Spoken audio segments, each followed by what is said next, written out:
Even nooit zien komen 2 maskeren manlju bij Hiemstra op een Canadese street onderdoor. Als die hippendocht begint het duo met ijzeren staven te slaan. De zoon 40-jarige Hiemstra en zijn 36-jarige vrouw raakt zich licht verwonnen. Nevens Hiemstra had het geweld met zijn belutsen niet bij de PVV te krijgen. Het Iepenbier ministerie onderzoekt wat er nou krekplak voor had. Het kenniswezen dat het gaat om een wraakactie in de persoon zelf, in de bewoner zelf, los van zijn politieke voorkeur. Maar het ken ik wijzen dat het juist om die politieke voorkeur gaat. Maar wat de laatste tijd een soort Bart in Friesland, is een oerval op een wedding zelf. Dus gewoon echt richten op Jild. De PVV veroordeelt de mishandeling. Het is verschrikkelijk wat onze fractievoorzitter in Friesland en zijn gezin is overkomen.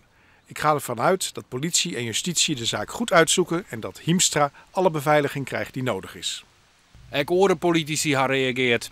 Op Twitter neemt deputaire Hans Konst het een drama wat Hiemstra en zijn vrouw overkomen is.